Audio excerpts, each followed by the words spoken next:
a todas y todos los asistentes a nuestra sesión de hoy con el INAPAM, Introducción a la Perspectiva Gerontológica. Bienvenidas, bienvenidos estudiantes, profesores y equipo de INAPAM, que ya iremos presentando. Es para mí pues un orgullo, un honor poder moderar esta sesión donde estaremos aprendiendo de gerontología y cómo poder aterrizarla a nuestro reto de cultura financiera.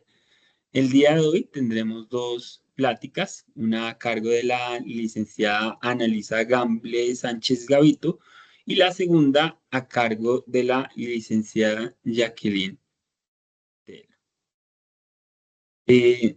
Voy aquí también dando ingreso a las personas que se nos unen. Y bueno, antes de iniciar, me permito presentar a, a la licenciada Analisa Gamble Sánchez Gavito. Ella es pedagoga por la Universidad Nacional Autónoma de México, cuenta con estudios en gerontología por la Facultad de Estudios Superiores de la UNAM Zaragoza.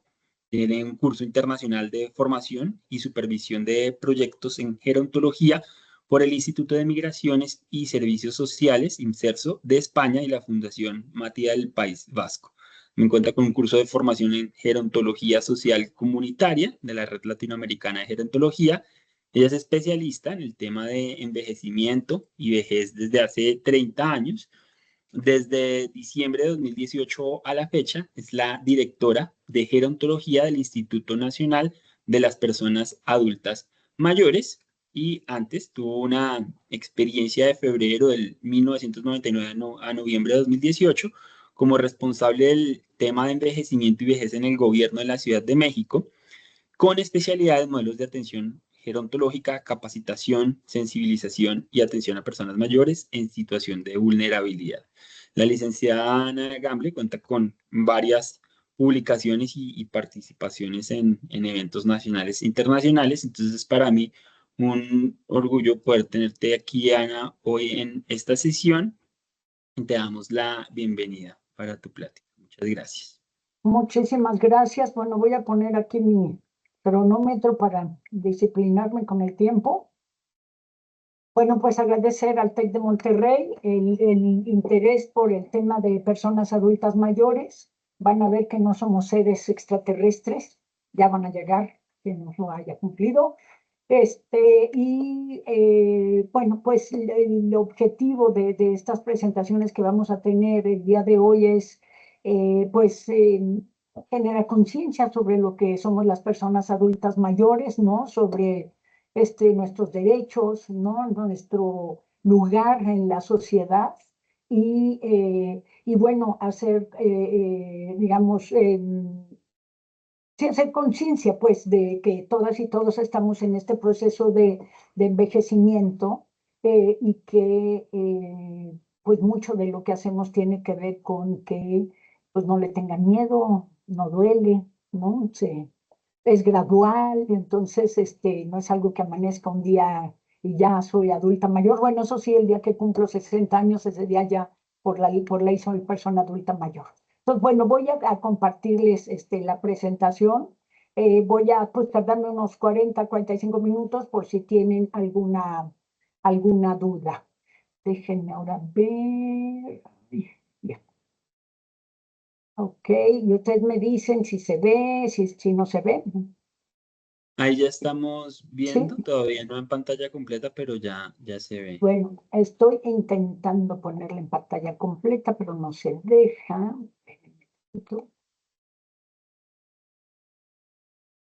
Ya, ok. Bueno, pues muchísimas gracias.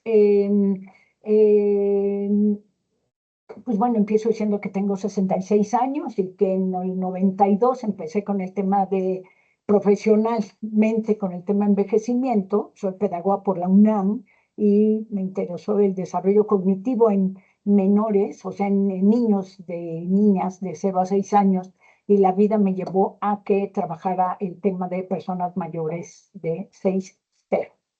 Esto es pues una visión integral de los derechos de las personas mayores. Vamos a tratar algunos temas sociodemográficos, no es un curso de demografía ni nada por el estilo, simple y sencillamente todos los datos que utilizo son pues para ir enganchando las ideas que quiero transmitirles, ¿no? Bueno, esta es una diapositiva muy viejita que me doy el permiso de utilizarla, algún día la actualizaré, pero me gustan porque se la robé al profesor Roberto Ham, el doctor Roberto Ham del Colegio de la Frontera Norte, quien me formó en este tema, ¿no? Y aquí vemos, bueno, pues que los países desarrollados tardaron 200 años en lograr que el 10% de su población tuviera 60 años y más, ¿no? Se habla, bueno, pues que se industrializaron, que mucha gente del campo migró a las ciudades, que se fueron disque enriqueciendo, que fueron mejorando diversas circunstancias y entonces lograron este porcentaje. Por supuesto que no la tienen fácil y sobre todo aquellos países que han garantizado derechos pues del nacimiento al final de la vida, ¿no? Eh, en nuestros países, en los países en desarrollo, en fin, como se les quiera llamar, que seguramente ustedes con su visión tienen un concepto más claro, ¿no? En nuestros países, pues bueno, el rezago era tal que empezaron a mejorar ciertas circunstancias y ganamos años de esperanza de vida, muchos años de esperanza de vida en un lapso muy pequeño de tiempo, ¿no? Aquí estoy citando a Roberto Ham en esta idea, bueno, que él y Carlos Soto, que eran actuarios del IMSS, pues en los 70 estaban advirtiendo del acelerado envejecimiento de la población y el IMSS en mucho pues ha tenido que ver en esto, ¿no? Porque tenía gremiada pues casi a la mitad de la población. Entre muchas otras cosas, entre muchos otros factores, pues bueno, fuimos ganando esta esperanza de vida, este rezago que debíamos, ¿no? Y pues podemos ver que en 1930, pues la esperanza de vida era de promedio de 34 años, y de 1930 a 1950 ganamos 13 años de esperanza de vida, y de 1950 a 1970, pues ganamos 14 años de esperanza de vida, y del 70 al 90, 10, ¿no? Y entonces, pues yo calculo que ganamos como 6 meses de vida en cada año, ¿no? Y pues, por supuesto que es maravilloso, pero imagínense para quien está cotizando un fondo de pensiones, para la institución que está generando este fondo de pensiones, pues el que no solamente, antes, digo, cuando yo entré a trabajar en el 76, la gente ni siquiera llegaba a jubilarse, ¿no? Cotizaba toda su vida, la que tenía acceso a una cotización, porque eso también hay que aclararlo, ¿no? O se jubilaba y vivía muy poco tiempo. Había el mito de que las personas se morían de depresión porque dejaban de trabajar, entonces había mucho temor de dejar de hacerlo.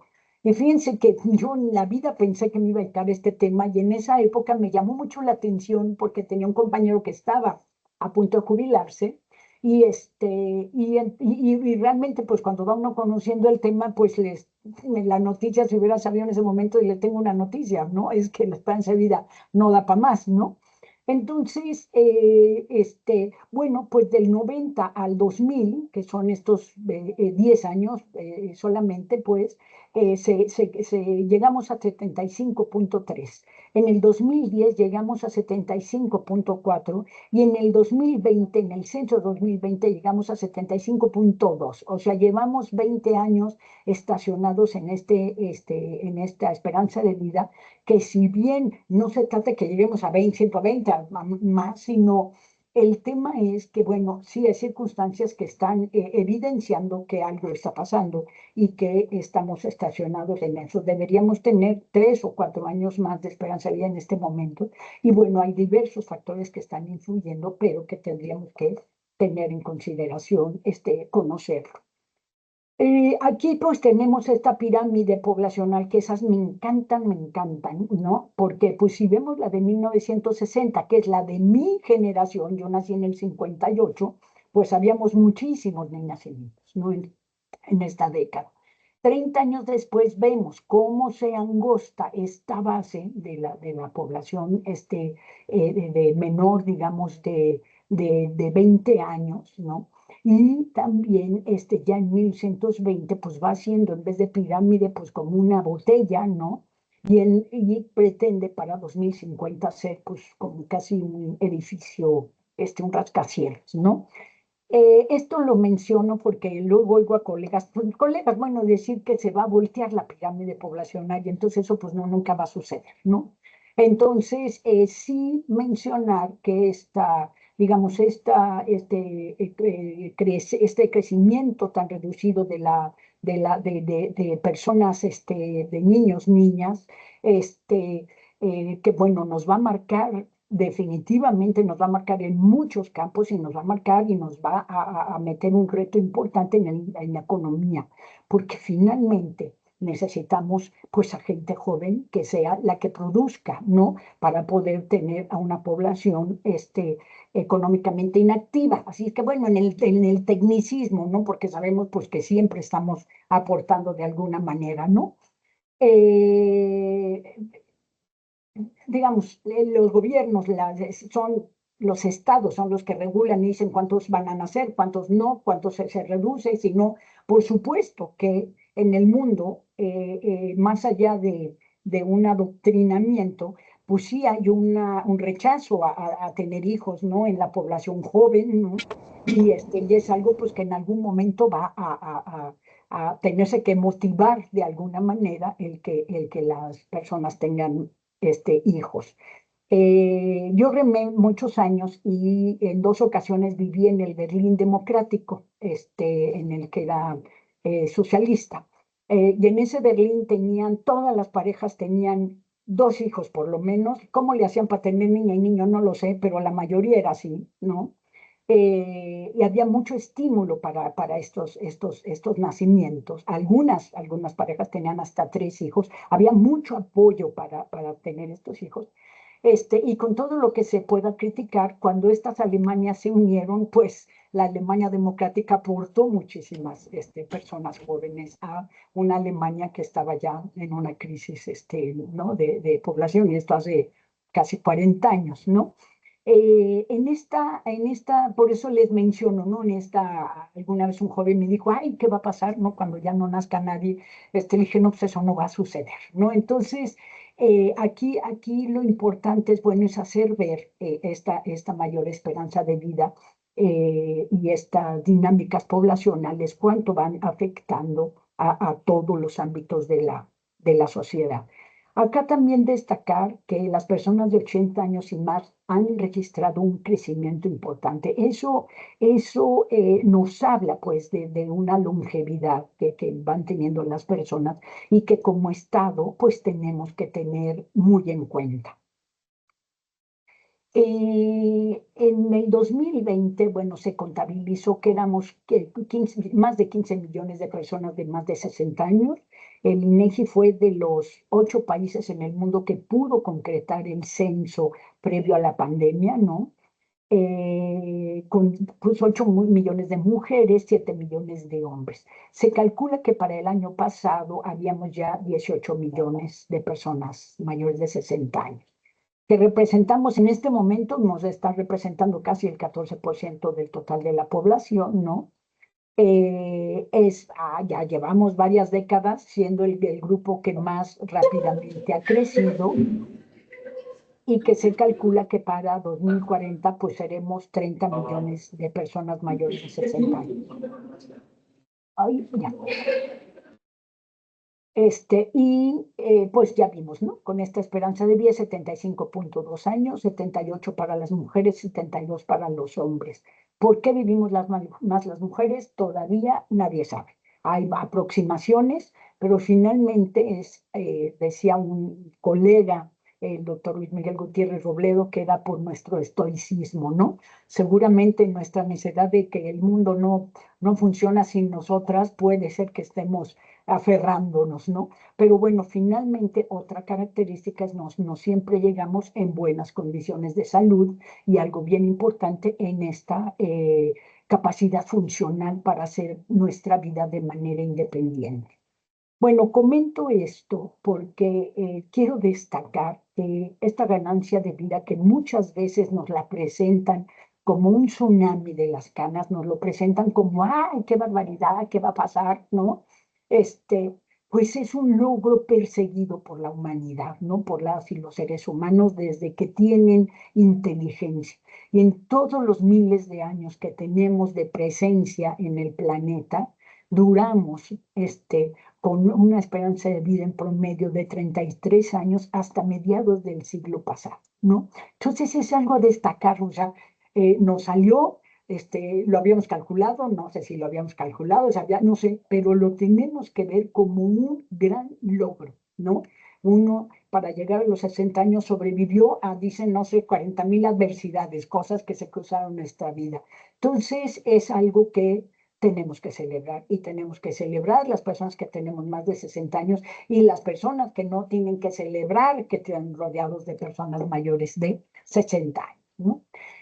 ¿Qué problemas estamos arrastrando de salud? Y esto se debe mucho, pues, a un descuido de la salud pública durante muchos años, ¿no?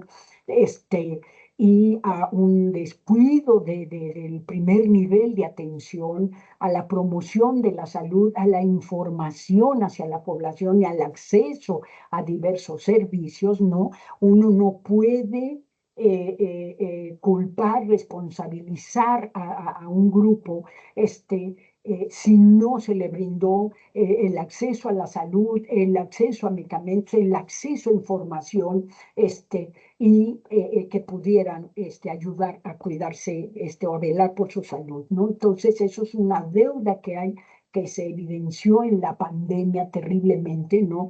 Que si bien la mitad de las personas que murieron tenían 65 años y más, la otra mitad fueron jóvenes y fueron personas con diversos padecimientos, con una presencia ya de mucho tiempo, ¿no? Diabetes, hipertensión, sobrepeso, etcétera, ¿no? Y que son cosas que tenemos que considerar, ¿no? Ustedes dirán, bueno, pero yo voy a hablar sobre educación financiera. Bueno, es que tenemos que ver y conocer completamente este sector de la población, ¿no? Aquí tenemos pues una presencia importante de temas como hipertensión arterial, ¿no? Diabetes mellitus, ¿no? Obesidad abdominal, sobrepeso y obesidad, ¿no? Y que obviamente la multimorbilidad, ¿no? La presencia de diversos padecimientos, y sobre todo muchos de ellos sin control. Y también lo que ya mencioné es, bueno, la aparición de muchos de estos padecimientos en edades tempranas. ¿Qué es lo que, bueno, la salud o la política de salud lo que busca, quizá lo que va a esforzarse muchísimo es cómo evitar que estos padecimientos se presenten a edades tempranas, cómo, digamos, que si se pueden evitar estaría fantástico, pero también es cómo alargar los años de vida sin que aparezcan estos padecimientos. Mucho en el discurso de personas que me rodean, colegas y eso, es como un designio divino, ¿no? Ya me dio la diabetes, ya me dio la hipertensión, ya me dio, ¿no? Y es así como, hombre, yo lo estaba esperando y no llegaba, pero al fin ya llegó, ¿no? Y son cosas, pues, que desde las personas que tengamos acceso a servicios de salud, que tengamos una mayor preparación, que tengamos, digamos, elementos, hay que voltear hacia nosotros, hay que voltear y pensar cómo puedo cuidarme. Ahora soy joven, quien lo haya sido, que piensa, no, hombre, no me va a pasar nada. Es cómo puedo ir modificando algunas cosas para estar mejor, ¿no? Tener un envejecimiento, no va a ser saludable porque seguro vamos a tener padecimientos, pero ¿cómo logramos que esos padecimientos no interfieran y no nos hagan perder nuestra capacidad funcional? Esto es, para poder hacer lo que de manera independiente todas las cosas de nuestra vida cotidiana. Bueno, como parte también de este diagnóstico muy rápido, pues quiero hablar del tema de la discriminación. En la ENADIS, que es esta encuesta nacional de la discriminación que elabora el CONAPRED, el Consejo Nacional para la Prevención de la Discriminación, e INEGI, ¿no?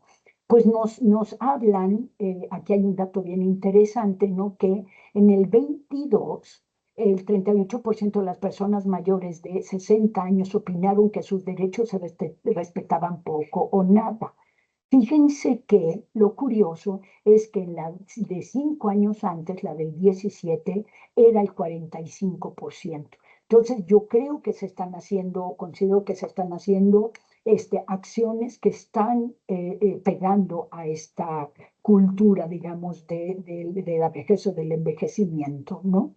En el tema solo como referencia, ¿no? Del porcentaje de la población de 18 años o más que opina en el país, se respetan poco los derechos de distintos grupos. O sea, aquí toda la población opina en relación a los diferentes grupos.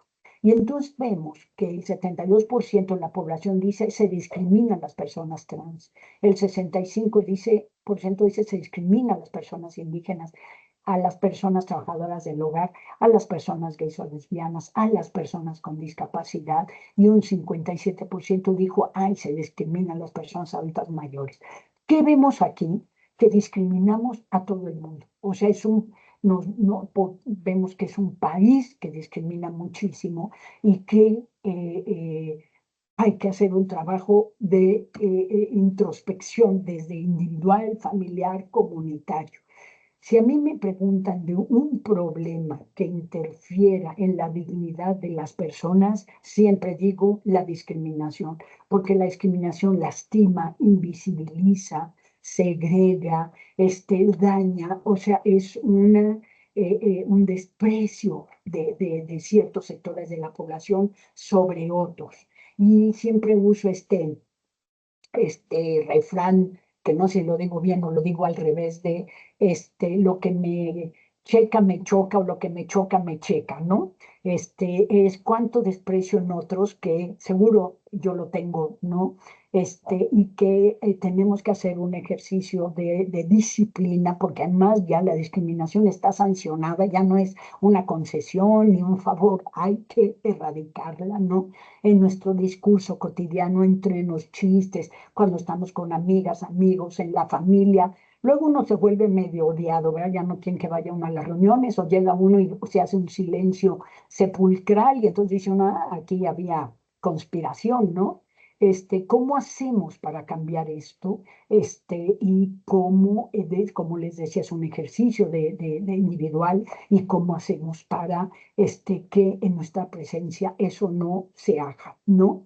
Las personas mayores pues refieren que los ámbitos, el 16% donde más se les discrimina es en el transporte público, en la calle, en el trabajo, en la escuela y en la familia, que eso es espeluznante porque es donde estamos disque seguras las personas, donde utilizamos muchas veces bromas, donde ponemos motes a nuestros familiares y si revisamos muchos de esos tienen que ver con una subestimación. Y es la familia pues donde construimos mucho de la inseguridad o seguridades de sus miembros, ¿no?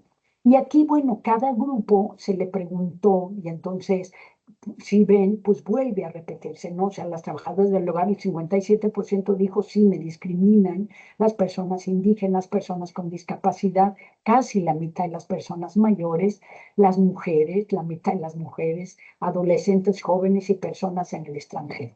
Y como diría mi hija Isabel, solo se libran los hombres jóvenes con trabajo, etcétera, ¿no? Seguramente y mi hijo dijo, mi hijo dijo, pero nos piden experiencia y luego no la tenemos, entonces nadie se libra. La discriminación que viven las personas mayores en muchas ocasiones está asociada a atributos negativos a consecuencia de estereotipos. O sea, nos califican con mucha facilidad porque somos, que tenemos enfermedades, que somos improductivas, ineficientes, se nos infantiliza, que tenemos pérdida de capacidades, que tenemos una decadencia en general. Todo esto lo que hace es, pues nos desprotege muchísimo ante diferentes instancias, ¿no? Se nos obstaculiza la denuncia, ¿no? O la asesoría. Muchas veces alguien va a decir, oiga, tengo problemas con este vecino, tengo problemas con mi familiar, y lo primero que hacen es evaluarlo a uno para ver si está cognitivamente bien, si no tiene ahí en curso una demencia, ¿no? Y entonces ahora sí te voy a escuchar y ahora sí voy a ver si estás diciendo, si está coherente lo que dices, ¿no? Hay discriminaciones múltiples, ¿no? De personas adultas como mujeres, indígenas, de escasos recursos que llegan a padecer alguna discapacidad cognitiva, física, ¿no? Hay el caso de Ernestina Asensio, esta mujer indígena de 70 años que fue violada por soldados pues en los años 90 después del zapatismo y que hasta ahora la Comisión Interamericana lleva su caso para dignificarla, ¿no? Y era una mujer monolingüe, analfabeta, ¿no? Que pues se pudo comunicar muy poco con su nieta sobre lo que le había pasado. Entonces tenemos que tener mucho cuidado en esas circunstancias para evitar que se den estas discriminaciones que pues finalmente ya se murió la que decían que pues, que no se pudo comunicar y que ni siquiera sabía lo que decía. Hay espacios donde también este maltrato o esta discriminación puede ser se puede dar con mucha facilidad, que son espacios en los hogares, en las familias, que es lo privado, y en las instituciones de cuidados prolongados. Aquí tenemos, ha habido encuestas ya sobre maltrato en personas mayores, digamos, iniciaron en 2006 la doctora Liliana Giraldo, que ahora trabaja en el Instituto Nacional de Geriatría, con la escala de maltrato que yo se las recomiendo mucho, y en la que, bueno, se preguntan los diferentes tipos de violencia que vive alguien y en 2006 era el 12% de la población. En 2020, que creo que es parte de 2018, esta información nos dice que el 18% de las personas mayores refieren que ha sido violentadas en los últimos 12 meses. Que ya vimos la familia donde más se da, que las mujeres son las víctimas el 80% de las mujeres son víctimas de este maltrato, pero también hay un 20% de hombres que son maltratados y que en esta historia de que quizá fueron maltratadores, quizá fueron pues en mucho el pilar de la casa, los proveedores, los fuertes, no les cabe el ser discriminados y los hace sufrir mucho. Las mujeres de alguna manera hemos hecho callo, hemos sorteado muchas adversidades y eso nos hace quizás vivirlo de otra manera. Pero eso también vivirlo de otra manera lo que hace es que lo mantengamos sin informarle a las demás personas lo que nos está sucediendo, ¿no? Entonces eso pues hay que estar también muy al pendiente pues de nuestros familiares, de nuestras abuelas, tías, de la vecina, de todas las personas que conozcamos mayores que puedan ser víctimas. Esto es que sean muy mayores, que dependan económicamente de familiares, que hayan enviudado recientemente, que tengan diversos padecimientos, que tengan deterioro cognitivo, demencias, hay que estar pues muy al pendiente de esas personas, ¿no? El 16% refirió violencia psicológica, un 3,8% violencia física y pongo este 4,4% de violencia patrimonial porque si bien no es mayor a bueno, sí a la de violencia física, es el tema que saca a la luz los maltratos. Las personas cuando ya se sienten que están siendo despojadas de sus bienes, de su patrimonio, de sus recursos, es cuando deciden en muchas ocasiones denunciar. Y la otra cosa, un poco, no sé si llamarlo perverso, es que denuncian por ellas los familiares que sienten que sus bienes a futuro puedan estar en riesgo. Entonces sale a la luz y por supuesto cuando uno llega al domicilio de estas personas encuentra muchísimos problemas dentro y de abusos sobre las personas mayores y sobre la población que no puede pues defenderse. Está la está la violencia por negligencia, que es muy difícil saber no si es a propósito, si fue sin querer, si yo no sabía, no, pero la negligencia finalmente de quien es responsable de cuidar de alguien, pues tiene que saber hacerlo y porque no le exime de responsabilidad. Y un 1,2 la violencia sexual, que es la que es más difícil de detectar, porque es la que a las personas les cuesta muchísimo trabajo hablar de ello. Cabe destacar, bueno, que una misma persona, pues por supuesto, vive diversos tipos de violencia. O sea, poner, a esta le pegan, pero no está sufriendo psicológicamente. Pues le gritan y le insultan, pero difícilmente no la van a estar explotando económicamente, ¿no? Bueno, hay conceptos de violencia que es, pues, este acto, cualquier acto o omisión, ¿no? Que produzca daño intencionado o no, practicado por personas, a personas de cualquier edad, que ocurra en el medio familiar, comunitario o institucional, que vulnere o ponga en peligro su integridad física y psíquica, que ponga en peligro su autonomía y el resto de sus derechos. Y aquí lo último es lo que más me gusta, que sea constatable objetivamente o percibido subjetivamente. Esto es algo pues que se trata mucho con ministerios públicos, con personas que atienden a personas mayores ante diferentes denuncias, porque muchas veces quieren que la persona llegue o sangrando o llena de moretones o con fracturas o herida o etcétera, ¿no? Y es hay también se puede constatar lo subjetivo, ¿no? Y es como me siento y cómo estoy viviendo lo que me está pasando, ¿no? Bueno, ya no voy a redundar en esto que les he platicado. Bueno, en el tema de los derechos de las personas adultas mayores, sí quisiera hacer mención de que esta discriminación se ha dado pues a nivel hasta internacional, ¿no? Desde la ONU se tardó, o sea, imagínense si ya les conté que los países estaban a una velocidad muy acelerada, logrando mayores esperanzas de vida, mayor esperanza de vida en su población, y con todos los riesgos que eso podría llevar, ¿no? De discriminación, de carencias, de falta de pensiones, de falta de atención especializada, de muchos factores, ¿no? Fue haciendo la ONU algunos pronunciamientos atinados, sin duda alguna, ¿no? Pero realmente lo más importante es que en el 82 se lleva a cabo la primera Asamblea Mundial del Envejecimiento. Entonces se reúnen los países para ver qué está pasando con el envejecimiento de tantas personas y cómo impacta eso en su población. Muchos países, yo todavía no me acaba el tema, quienes fueron me contaban, bueno, que muchos países ni siquiera tenían registrada este censo, o sí, los censos eran un insospechado 60 años y más, pero no se conocía de que se enfermaban, pues a lo mejor de que se morían por los certificados de defunción, pero en el mundo médico los certificados de defunción muchas veces ponen, se le paró el corazón, ¿no?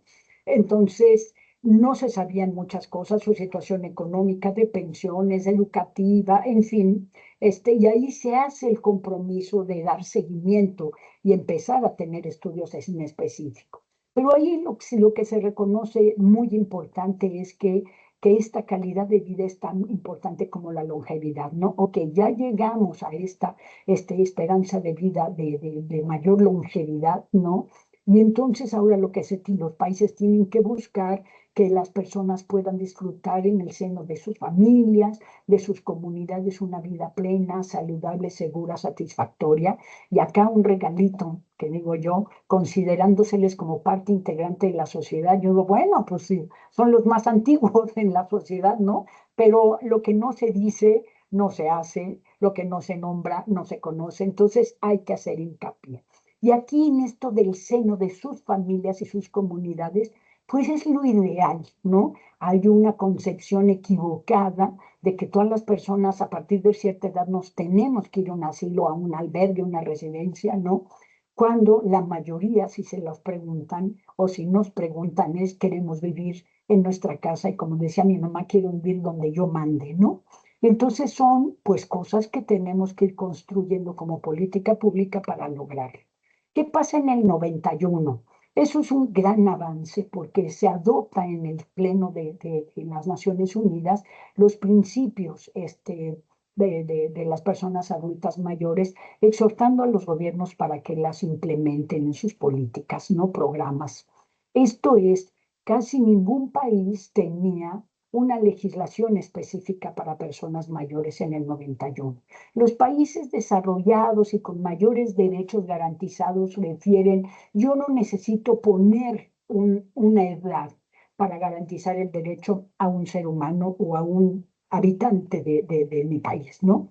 Es lo que muchos países decían, pero esto sirvió para que aquellos países que no tenían una legislación la adoptaran, ¿no? El principio de independencia, el principio de participación, el principio de cuidados, de autorrealización y el que abraza a todos, pues el de dignidad, ¿no? Entonces yo empecé en el 92, finales del 92, a trabajar el tema de envejecimiento, ya leí los principios y pensaba, bueno, siempre lo he hecho desde el gobierno, es cómo estructurar lo que estamos planeando para que se consideren estos principios en todo lo que se haga, ¿no?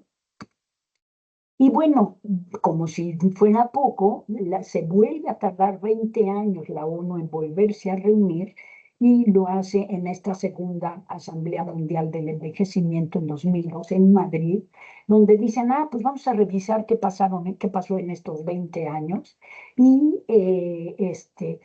bueno, pues promoviendo esta solidaridad intergeneracional, pero a partir de este momento sucede algo muy interesante, que es la ONU pues ya se dio cuenta que no puede estar revisando digamos, las responsabilidades de los estados cada 20 años con una población que está creciendo tan rápidamente. Y entonces, a partir del 2003 o 2003, le encarga a los organismos de la ONU que tienen diferentes continentes o regiones que den seguimiento al plan de acción internacional que se planteó en el 2002. Y entonces, en 2003, se instala la primera conferencia regional intergubernamental sobre envejecimiento y le encarga a la CEPAL, ¿no? Que está en Chile, que tiene como una fortaleza en el tema de económico y en el tema poblacional, que se haga cargo y dar seguimiento a esto. Y esto estuvo bajo la responsabilidad, o ha estado mucho tiempo, de la doctora Sandra Wenchuan, que trabaja en la CEPAL. Aquí empiezan ya a hacerse acuerdos y sobre todo se busca reunir las experiencias que están siendo prácticas, que están sirviendo a los países, y somos, como sea, una región muy, muy homogénea. Pues nuestra primera característica es que nos conquistaron, que la mayoría hablamos el mismo idioma y que mucho nos parecemos. Digo, Brasil no lo habla, pero uno está en Brasil y se siente en casa. No así en Haití, por ejemplo. En Haití, si uno siente, esto es muy distinto en muchas cosas, ¿no? Pero bueno, aquí el tema es cómo rescatar en estas reuniones estas experiencias. Y otra es cómo empezar a dar directrices que faciliten la política pública en los países, ¿no? Se elabora, digamos, se lleva a cabo la segunda conferencia en Brasilia, y ya se elabora la Declaración de Brasilia, y entonces ya se dice, oigan, ya tenemos estas tareas, vamos a darle seguimiento, ¿no? Y empiezan a haber reuniones estas reuniones son cada 5 años, pero hay otras reuniones intermedias, y ya hay como una asesoría, como un seguimiento mucho más, digamos, cercano de la CEPAL entre los países, ¿no? Entonces, bueno, se lleva a cabo la tercera conferencia en Costa Rica. Yo tuve la suerte de estar en esa, como invitada, digamos, como público fui, pero ahí vi también uno cómo se cocinan estos acuerdos y estos compromisos. Ahí surge la Carta de San José. En esta carta también se incluyen a las organizaciones de la sociedad civil, que tienen como su reunión paralela, y entonces se juntan las versiones para tener una misma visión sobre las personas mayores. Bueno, se lleva a cabo una cuarta conferencia en Asunción, Paraguay, y otra hubo en 2022, volvió a ser en Santiago de Chile. Pero aquí lo importante es que se va, perdónenme la similitud, cocinando una convención interamericana sobre la protección de los derechos humanos de las personas mayores. Esta convención, que inicialmente se planteó internacional, como les decía, los países desarrollados decían, no, ya nosotros tenemos muchos derechos garantizados, ya no le vamos a entrar a una convención internacional. Entonces, bueno, decidieron, vamos a hacerla interamericana, y entonces se hace un trabajo, un consenso. En estas reuniones que les conté, también se va haciendo esta convención, ¿no? ¿De qué busca? Pues adaptar los instrumentos de derechos humanos al nuevo escenario demográfico que ya vimos, dar mayor visibilidad a los asuntos del envejecimiento y las personas mayores, precisar los contenidos de los derechos de las personas mayores.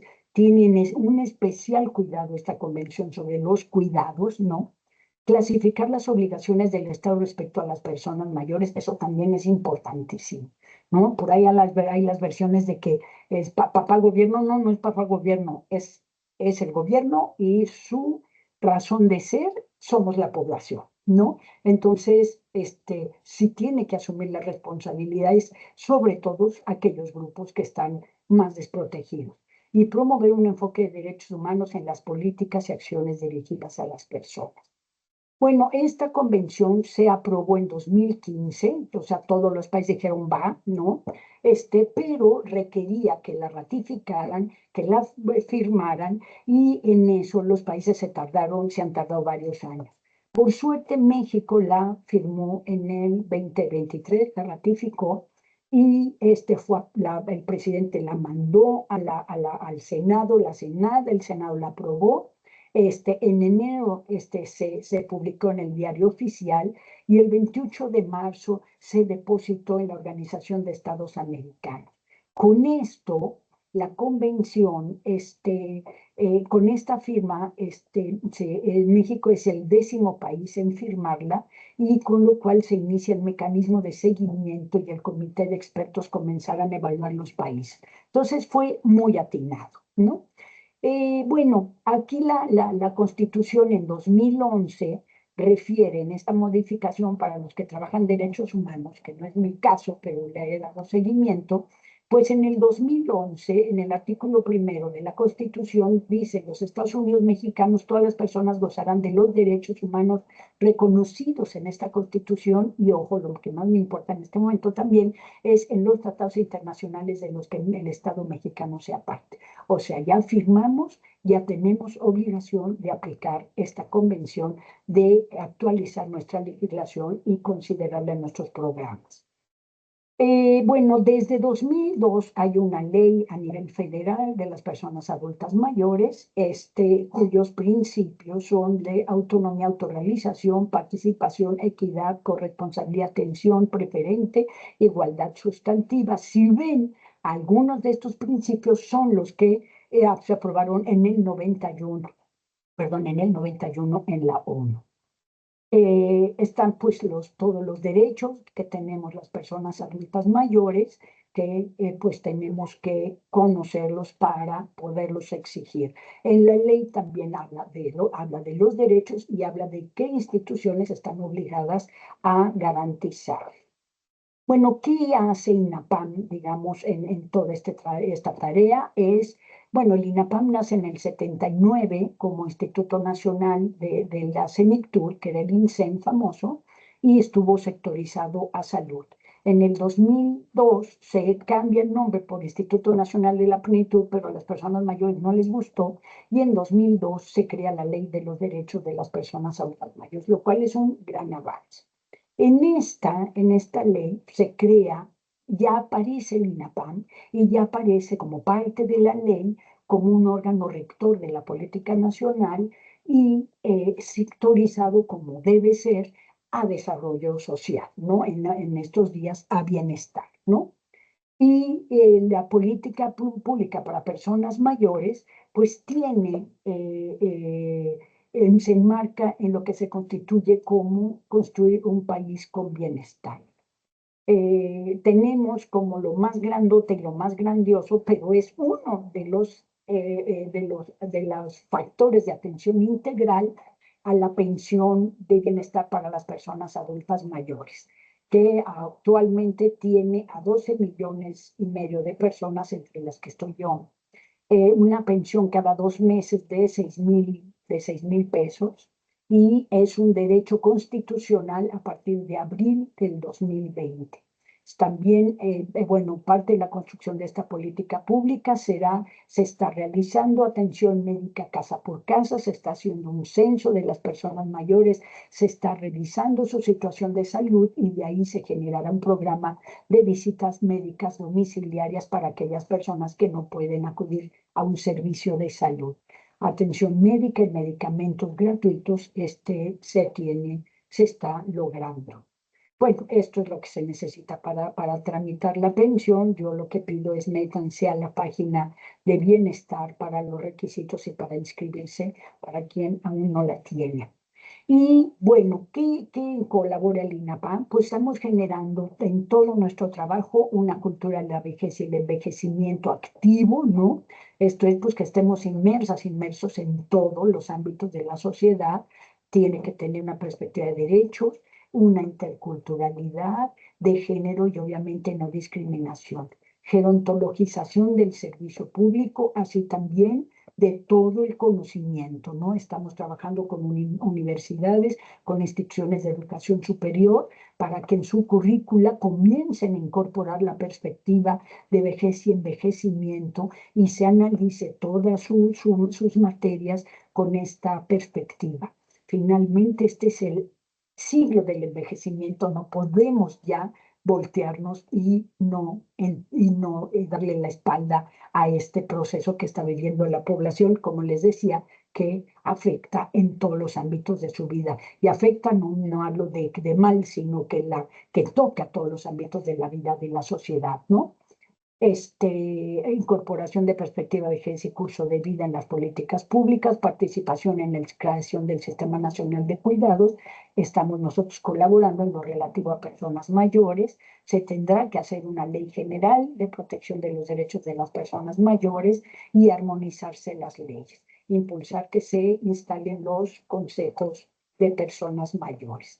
Tenemos pues ya rápidamente un registro de todas las instituciones que brindan servicios a personas mayores o todas las que están, ¿no? Que por diversos mecanismos las encontramos, las registramos, tenemos vínculo con ellas mismas registran en un formato que nos envían con todos los datos, con todos los servicios, donde están, ¿no? Hemos supervisado en los últimos 6 años más de 400 instituciones de cuidados prolongados en las que les brindamos información, asesoría y nos vinculamos con ellas para que hagan mejor su trabajo. Tenemos, bueno, un protocolo de atención interinstitucional para la vida libre de violencia y tenemos una guía para formación de redes sociales, modelos de atención gerontológica y, como les decía, vinculación con instituciones de educación superior. Capacitación a todas las personas que lo soliciten. Tenemos la afiliación de la credencial del INAPAM, que yo no era muy partidaria de ella, pero he encontrado que es un documento que nos da identidad, que nos fortalece mucho como personas mayores y que nos hace, pues por el que podemos tener descuentos en diversas, en productos, en servicios, en viajes, etcétera, ¿no? Tenemos convenio de colaboración con muchas instituciones, vamos a tener con el TEC también, ¿no? Y tenemos, bueno, en vinculación con instituciones que brindan empleo a las personas mayores y con prestaciones de ley, y están las empacadoras y empacadores voluntarios, que son los más conocidos.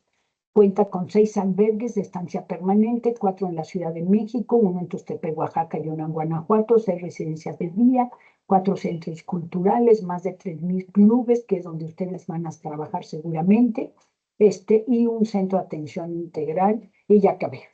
Muchas gracias y perdón la prisa. Muchísimas gracias, Ana, por la presentación. Bueno, una presentación que creo que va a ser muy útil para nuestras y nuestros estudiantes, pues revisando todo el panorama demográfico de las personas adultas mayores, el rol y las actividades del INAPAM, y pues también todo este marco regulatorio normativo de los derechos de las personas adultas mayores. Entonces quisiera en este momento abrir el espacio para aquellas personas que puedan tener alguna pregunta, de pronto alguno de los grupos de estudiantes que están conectados en este momento de manera sincrónica, o también pues profesores que estamos aquí en la sesión. Si alguien tiene algún comentario, alguna pregunta, nos las pueden compartir por el chat, o, o pues pueden también, les invito a abrir sus micrófonos y a prender la cámara. Mientras tanto, yo quisiera hacerte una pregunta, pues estaba reflexionando justamente sobre cómo, pues la relevancia del reto que vamos a tener, ¿no? Este acompañamiento en el servicio social y pues este programa o intervención, talleres de educación financiera, estos conocimientos que nuestras y nuestros estudiantes van a llevar a las personas adultas mayores. Yo quisiera preguntarte, ¿tú cómo ves que puede conectar este reto, este proyecto que tenemos pensado, cómo puede impactar a ese bienestar, a estos derechos, a la inclusión de las personas adultas mayores, para que de pronto desde tus perspectivas nos ayudes a guiar y a dar una luz sobre la importancia, digamos, de lo que estamos haciendo? Muchas gracias. Pues miren, es un tema de alguna manera novedoso, sobre todo ya en este acercamiento de los, pues sí, de las y los alumnos, ¿no? Con las personas mayores. Tuvimos un ejercicio en el 2019 con Conducef, hicimos un folleto de educación financiera muy interesante y sobre todo muy interesante porque quisimos mucho desmitificar, ¿no? Decían que las personas mayores, fíjense, el 30% de las personas que les hacen fraudes de diferentes tipos, el 30% son personas mayores. Entonces voltearon así de, ay, pobrecitos, ¿no? Y entonces acá no se tenían. Y luego pensé, sí, pero el otro 70 no. ¿Qué están haciendo con el 70% que no son viejitos o viejitas, no? Entonces pareciera que somos las únicas víctimas cuando o no hay, ¿no? ¿Qué puede servir mucho? Digo, este es uno de los ejemplos que puede servir mucho como a llevar, porque ahí también se daban algunos consejos, ¿no? Pero esto era un folleto, era un librito, ¿no?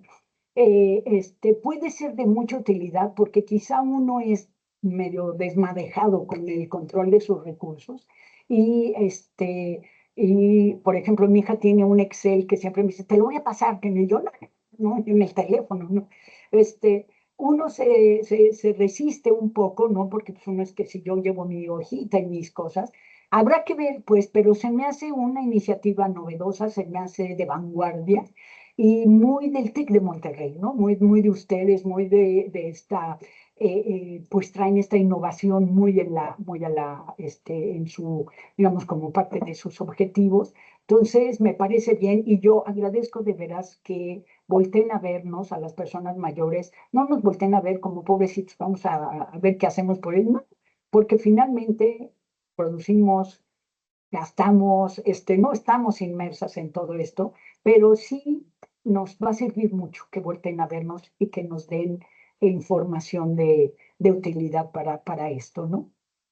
Qué bueno. Por ahí tenemos unas manitos levantadas, entonces le damos paso primero a Linda Cindy. Si quieres también, por favor, prender tu cámara y abrir el micrófono.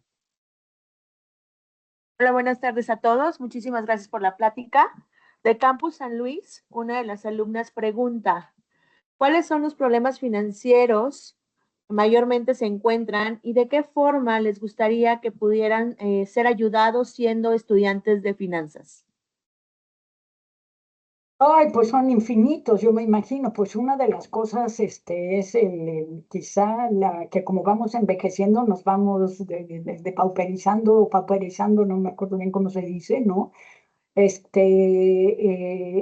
Sí es, digamos, ¿qué pasa desde edades jóvenes? Sé que ahorrar es muy complicado en un país que ha tenido sueldos tan bajos, etcétera, ¿no? Pero cómo sí habría que ser parte de este acercamiento que tienen con las personas mayores y preguntar esa parte, ¿no? Como si tienen pensiones, cómo las están administrando. También hay que ver quién les está ayudando, ¿no? Porque a veces, se las administran o les ayudan y entonces ahí les quitan. Pero pues uno de los problemas pues es quizá las pensiones escasas, ¿no? Que esta pensión de bienestar pues sí viene a redondearles muchísimo su economía, pero pues mucho es eso. Y ojo, Estoy hablando de quienes tienen acceso a una pensión. Yo diría que el 60 y tantos% no tuvo acceso a una pensión por haber cotizado el fondo de pensiones, ¿no? Entonces sí hay digamos, un tema de pobreza muy, muy vinculado a las personas adultas mayores. Vale, muchísimas gracias. También aquí Gracias. un pequeño paréntesis. En la siguiente semana, en semana 2, pues estaremos revisando una encuesta precisamente que se les va a aplicar a las personas adultas mayores como parte de este servicio social, donde podremos también conocer esto a fondo. Gracias, Ana, por estos indicaciones de qué tener en cuenta. Y precisamente ese compartir con la comunidad también creo que va a ser una enseñanza muy, muy importante, muy valiosa pues para todos en la universidad, tanto estudiantes como profesores, y esperamos también pues que sea de utilidad para las personas adultas mayores con quienes compartiremos. Había otra mano levantada, no sé, Ana, que si quieres decir algo, disculpa. Por aquí en el chat tenemos algún comentario. ¿Alguien más tenía la mano levantada? Juan Manuel, no sé Creo si que eras tú. Juan Manuel Márquez, pero no alcancé a leer que Aquí lo nos escribió. escribe que... Sí, buenos días. Hola, Muchas Juan Hola, Manuel. gracias. buenos días, Juan Manuel. Hola, buenos días. Perdón que no pueda encender la cámara, pero tengo un problema de conexión No y se me preocupe. saca de la plataforma. Ok. Muchas gracias. Ana, la pregunta va enfocada entendemos que como parte de los entregables que los alumnos van a preparar para poderlos apoyar a ustedes en toda esta sensibilidad de cultura financiera y demás, ¿estos de casualidad sabrá si tienen que cubrir algún lineamiento en cuestión a tiempo, formato, vaya, son de libre expresión? Yo, Juan Manuel, no tengo conocimiento de eso, no, digamos, nosotros no interferimos en esa actividad. Bueno, hay un convenio con INAPAM y eso nos apoya para que ustedes, sus alumnos, alumnas puedan hacer ese trabajo. Eso ya lo coordinan, ustedes. Ah, perfecto. Muchas Ahí yo gracias, Ana. también sí me permito hacer un paréntesis y ya dando paso a la siguiente plática. Precisamente digamos que el objetivo también principal de esta sesión que estamos teniendo es incorporar a esos videos que se realicen esta perspectiva gerontológica. Entonces, la licenciada Ana Gamble nos presentó ya este panorama demográfico y el marco normativo de derechos y las actividades de INAPAM. Y en la siguiente plática, que ya la voy a presentar, justamente tocaremos temas de la cultura de la vejez que esperamos se incorporen y cómo transmitirles un mensaje, una historia, una enseñanza, entendiendo y pues conociendo justamente la comunidad a quien queremos dirigirnos y con quien queremos hablar. Entonces, Ana, nuevamente. Pues miren, está mi correo en la presentación, por supuesto la pueden poner, es pública, y cualquier duda, cualquier otra cuestión, estamos a sus órdenes y estaremos vinculados vinculadas de Sergio Castellanos Gamboa. Muchísimas, muchísimas gracias, que tengan un excelente día. Muchísimas gracias, Ana. Y damos paso entonces a nuestra siguiente plática. Es para mí un gusto también presentar a la licenciada Jacqueline Tello. Creo que ya en la llamada por ahí he visto que te habías conectado, Jacqueline. Te voy presentando. Jacqueline Tello es licenciada en gerontología, es diplomada en rehabilitación para áreas de apoyo funcional de módulos gerontológicos. Cuenta con estudios en tratamientos no farmacológicos en la psicopatología de las emociones, liderazgo y gestión de servicios de salud por la Universidad Complutense de Madrid. Además, tiene experiencia en coordinación, gestión y capacitación de actividades gerontológicas y cuidados en residencias de personas adultas mayores en pro de un envejecimiento saludable. Formó parte de la subvocalía de gerontología de la Asociación Mexicana de Gerontología y Geriatría y actualmente colabora en INAPAM dentro del Departamento de Capacitación, espacio en el cual realiza boletines informativos sobre contenido gerontológico e imparte cursos y pláticas sobre temas de vejez y envejecimiento saludable desde un enfoque de género y curso de vida. Así que, Jacqueline, pues es un orgullo también para nosotros tenerte aquí como invitada en el TEC Hola de Sergio, Monterrey. muy buen día. Muy buen día a todas las personas que nos están acompañando. No sé si me estoy escuchando bien. Sí, ahí te Sí. oímos bien. Ok, perfecto. Muy bien. Bueno, pues buen día a todas las personas que están presentes en esta plática. Es un placer para mí estar con ustedes y sobre todo poder aportar información sobre este tema de cultura del envejecimiento y la vejez. Entonces, no sé si les parece para que pueda ya compartir mi pantalla y poder iniciar. Creo que ya la puedes compartir si quieres. Sí, ¿verdad? Ya tengo la opción. Excelente. Bueno, pues justo tenemos una hora exacta que estaba contemplada, vamos bien con el tiempo.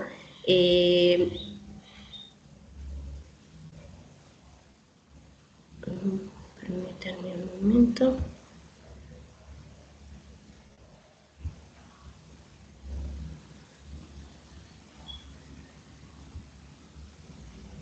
Y me pueden apoyar si pueden ya visualizar la presentación.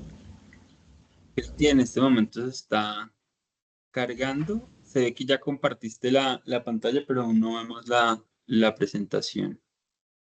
Ok, vamos a ver si ya no. Está como medio lento el internet, el sistema, no sé por ahí que está, como que le doy clic y tarda unos segundos más, pero bueno, esperemos que Vale, todo bien. pero allá la vemos, presentación cultural, envejecimiento y la vejez. Ah, excelente. Bueno, pues justo este es el tema, ¿no? Cultura del envejecimiento y la vejez. Voy a iniciar, no sin antes decirles que si llegan a tener alguna duda, alguna pregunta, pueden utilizar las reacciones de la plataforma para levantar la mano y demás, y yo les cederé la palabra, ¿no? Esto con la finalidad justo de que pues no se les vaya a ir hasta el final la pregunta o la duda y que ya no la llegasen a recordar. Entonces, bueno, no tengo ningún problema. Si ustedes levantan la mano en el transcurso de la plática, yo les cederé la palabra. Si no, pues ya hasta el final anoten sus preguntas, sus dudas y ya al final las atendemos. Bueno, pues antes de que pasemos justo a esta parte de cómo ir retomando o reconstruyendo esta cultura del envejecimiento y la vejez, pues debemos de partir del por qué tenemos que ir reconstruyendo esta cultura del envejecimiento y la vejez, ¿no? Y es justo, y me voy a remontar un poquito a esta parte, ¿no? De que a lo largo de la historia, pues se ha ido dando o se ha ido definiendo estos términos de envejecimiento y vejez, pues a partir de la creación de normas, de ideas, de imágenes, actitudes, opiniones, pues que se han ido generando a través de la comunicación y de esta interacción social que tenemos como personas, ¿no? A esto justo le llamamos una construcción social o bien un imaginario social, ¿no? Que si bien, pues como ustedes pueden ver, pues algunas veces estas opiniones, estos pensamientos que llegan a nuestra mente, pues no vienen siendo totalmente reales, ¿no? O no están en acorde con la realidad, sino que muchas de las veces esos pensamientos vienen de una parte, ¿no? de la realidad, no una totalidad ni una parte totalmente generalizada en cuanto a nuestra sociedad, ¿no? Entonces, esto pues ha ido dando pues cuestiones, ¿no? En esta parte de nuestros pensamientos, pues a partir justo de estereotipos, es decir, de lo que nosotros pensamos como personas acerca de alguna situación, pero también ha estado cargado de prejuicios, es decir, de todo lo que sentimos de acuerdo a esos pensamientos, ¿no? Y esto, tanto estos estereotipos, es decir, lo que pensamos, pero esto que pensamos de alguna forma, les decía, no recae en una realidad, sino que muchas veces pues tiene ahí cuestiones pues falsas, ¿no? O de mitos, o de alguna forma, o de creencias también, ¿no? Que es mucho esta parte de que por eso le llamamos construcción social y cultural, porque a partir de estas ideas estos pensamientos, sobre todo en tiempos pasados, pues se fueron tomando como totalmente reales y fueron tomados parte de una cultura, ¿no? Parte de culturas y parte de tradiciones, que esto pues se han ido llevando y les decía, pues ha ido originando pues que nosotros recaigamos en esta parte, ¿no? De que vamos comunicando estas ideas, aunque no sean verdaderas, y también vamos haciendo ya tal cual estos sentimientos, que también esto va recayendo hacia una discriminación, es decir, ya no solo lo pienso, ya no solo lo siento, sino ya lo estoy haciendo, ya estoy actuando, y cuando ya actuamos bajo estos estereotipos y prejuicios que no son reales en su totalidad, pues vamos recayendo en una discriminación, y esto es lo que ha ido originando pues que exista el día de hoy pues mayormente discriminación en personas adultas mayores, ¿no? Sumado a diversas desigualdades que a raíz de esta construcción social pues se ha ido teniendo, ¿no? Y bueno, entonces les decía, los estereotipos son aquellos pensamientos, ¿no?, que van a ser, pues de alguna forma, asociados, van a estar asociados hacia las características sobre algún grupo social. En este caso, pues hablamos de personas mayores, y que estos, pues, como ya les comentaba, pueden ignorar incluso, pues, estos atributos de las personas, ¿no? No solamente sus capacidades, sus habilidades, pues son los que se están invisibilizando a partir de estos pensamientos y creencias que se tiene hacia este grupo poblacional, ¿no?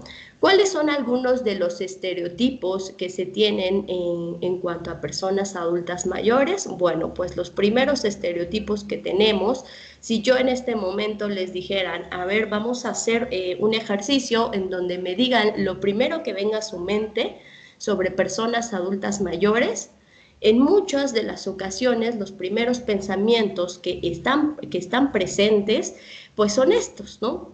Canosas, personas canosas y arrugadas, poco capaces o incapaces, depresivas, solas y enojonas, infantes, anticuadas, frágiles, achacosas, enfermas, demenciadas, ¿no?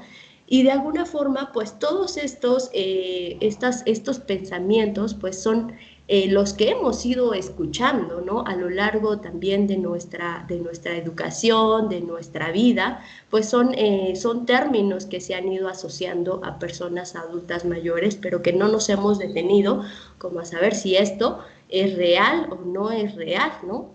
Entonces, por tanto, pues son términos, son pensamientos que vamos transmitiendo de generación en generación, y hoy en día, si ustedes, por ejemplo, llegan a poner a un niño, a una niña, a dibujar a una persona mayor, pues seguramente les dibujará a una persona canosa y arrugada con un bastón o con algún otro aditamento, ¿no?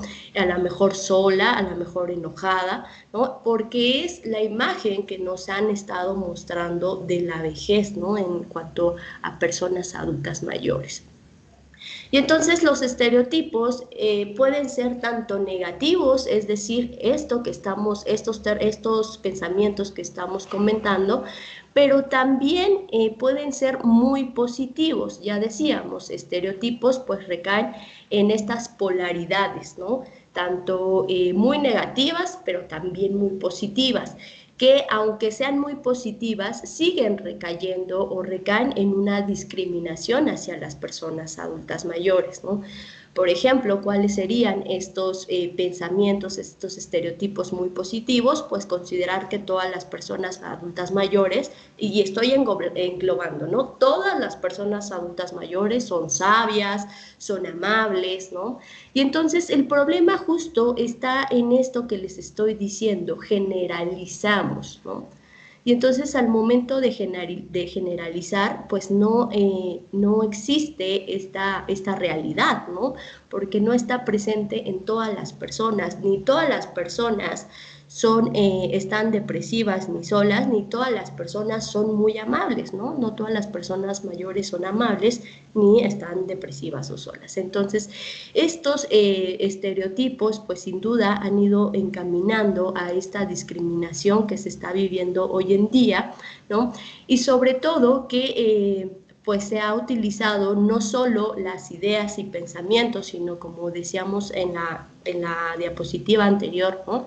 Esta construcción social también se da por medio de la representación de imágenes, ¿no? ¿Y cuáles son las imágenes que están representando a la vejez o a personas adultas mayores? Pues esta que les pongo acá, ¿no?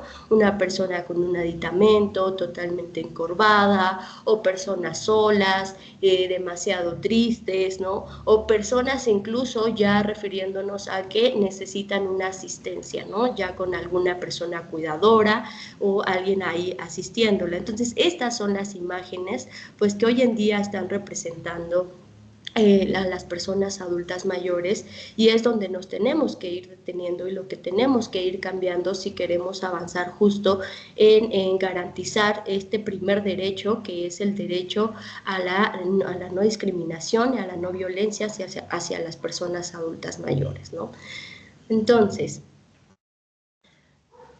ya les decía, ¿no? Todos estos, si seguimos fomentando estos estereotipos y prejuicios, pues va encaminado hacia esta discriminación, y la discriminación tenemos dos vertientes, ¿no? Una donde puede ser un viejismo, es decir, discriminar solamente a personas adultas mayores, ¿no? O bien también lo que hoy en día estamos conociendo como edadismo, que es la discriminación, ¿no? O se refiere a cómo estamos pensando que son estos estereotipos, sintiendo prejuicios y actuando, que sería ya la discriminación hacia otras personas o incluso hacia nosotros mismos por razones de edad.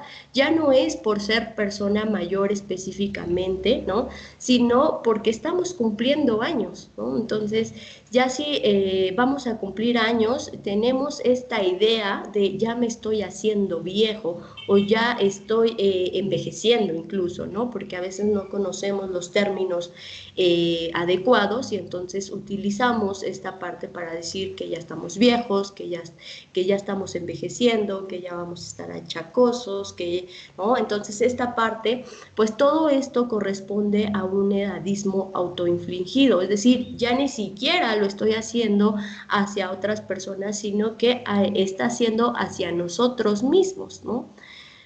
Un ejemplo clarísimo es cuando nos preguntan la edad, ¿no? De este edadismo, nos preguntan la edad y pues a veces decimos, pero ¿por qué me preguntan, no? Eso no se pregunta, y sobre todo menos a una mujer se le pregunta la edad, ¿no? O de cuántos años me veo, ¿no? Y si la persona nos dice más de los que tenemos, pues nos sentimos súper ofendidos, ¿no?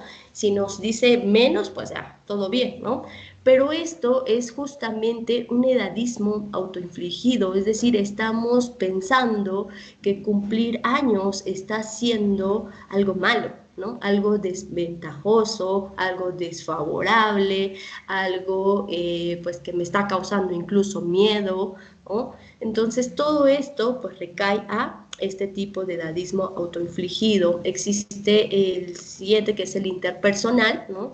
Que ya es cuando esta discriminación por edad es hacia otra persona, ¿no? En esta discriminación o este edadismo interpersonal, pues ya las acciones como tal, pues corresponden a decirle a la persona que, por ejemplo, en la convivencia, pues ya no entran personas de 40, porque solamente es para chavos de 20 y 30, ¿no? Entonces ya una vez de 40 ya no, ¿no? Entonces esto también sería esta parte edadista, o bien estas invitaciones que hacemos o felicitaciones que a veces caen en la broma, ¿no? pero pues en la broma justo está muy, muy inmerso este edadismo, ¿no? Como de ya te estás haciendo viejito, ¿no? O esta parte de ya vas a empezar con el dolor de rodilla, felicidades, ¿no? Entonces como que le agregamos ahí un tono bromista, pero lejos de ser bromista está recayendo en una discriminación, ¿no? Entonces esto también pues se da a nivel institucional, ¿no? Es decir, ya diferentes organismos educativos, de salud, empresariales y demás, pues están también siendo edadistas, ¿no? Estamos discriminando por edad. Y un ejemplo que ustedes pueden a lo mejor ver muy comúnmente es cuando se enlazan estas ofertas laborales, ¿no? En donde incluso ahora ya no tanto, pero si ustedes lo llegaron a ver en algún momento, pues se ponía, ¿no?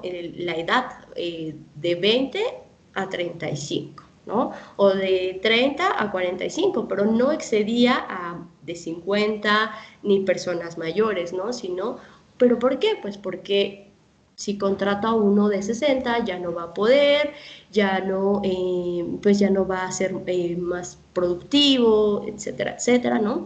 ¿Y por qué no uno de 19, de 20 años? Ah, no, porque no es impuntual, va a llegar tarde, no tiene valores, ¿no? Entonces les decimos, ¿no? Estamos discriminando por estas edades polarizadas, es decir, no mayor de 50, pero tampoco no mayor o no menor de 30, ¿no? Por ejemplo, ¿no? ¿Por qué? Porque tenemos muchos prejuicios y estereotipos que se han ido, de alguna forma construyendo a lo largo de la historia, ¿no? Y que entonces como resultado, pues estamos teniendo esto, el edadismo, es decir, no importa la edad, y el viejismo, que es solamente a personas adultas mayores, ¿no? Pero esto pues está sucediendo no solamente en México, sino a nivel mundial estamos teniendo este tema del edadismo y del viejismo, ¿no?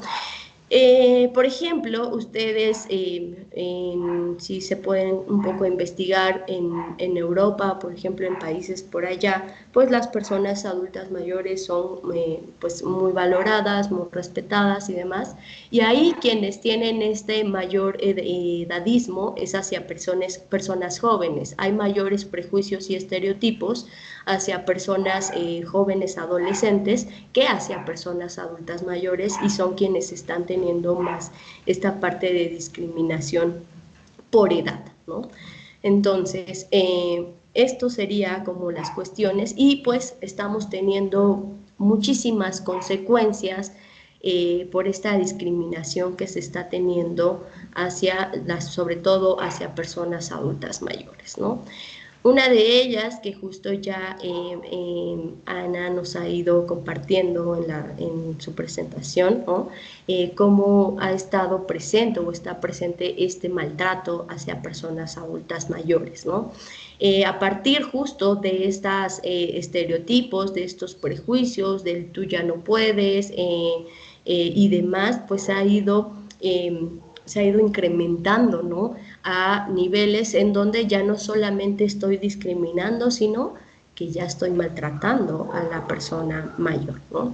Entonces esto pues también va recayendo a que la persona pues tenga este sentimiento de que no es valorada, de ahí pues afecta su autoestima, ¿no? Y al afectar esta autoestima, muchas veces las personas deciden aislarse, ¿no? E comunicarse incluso. Y no es porque la persona se sienta mal, ¿no? En este escenario orgánico, es decir, que alguna enfermedad esté ahí atacando su estado de ánimo y demás, sino simplemente hay personas que ya no salen, que ya no hablan porque dicen allá afuera me hablan mal, allá afuera me discriminan, allá afuera me dicen achacoso, allá afuera me dicen que ya no sirvo para nada, ¿no? Y entonces, ¿para qué salgo, no? Entonces esto pues justo hace que la persona empiece a aislarse y evidentemente exista una incomunicación. Cuando empieza a ver estas afectaciones a nivel psicológico, pues tengamos en cuenta que nuestra salud va en cuestión cadena, ¿no? No solamente vamos a afectar la cuestión psicológica, sino que también va a tener repercusiones a nivel físico, ¿no? Y sobre todo en esta parte de la vida social que está teniendo la persona, ¿no? Hay exclusión financiera, como lo ha ido sobre el maltrato financiero que nos comentaba también Ana, ¿no? En este escenario de como ya no puedes, como tengo yo, como yo pienso que tú ya no puedes, o como ya eres persona mayor, pues ya no manejas tus finanzas, yo las manejo, y entonces yo, ¿no? Te excluyo justo, o excluimos a la persona porque pensamos que ya no puede, ¿no? O se tiene este estereotipo de que ya no puede. Y bueno, al estarle quitando estas, digamos, estas capacidades de las personas de que puedan tener el manejo de sus finanzas y demás, pues poco a poco va a ir perdiendo o va a haber una pérdida de la autonomía de la persona. Es decir, ya no va a estar tomando sus propias decisiones porque ya hay alguien más quien las está tomando por ella, ¿no?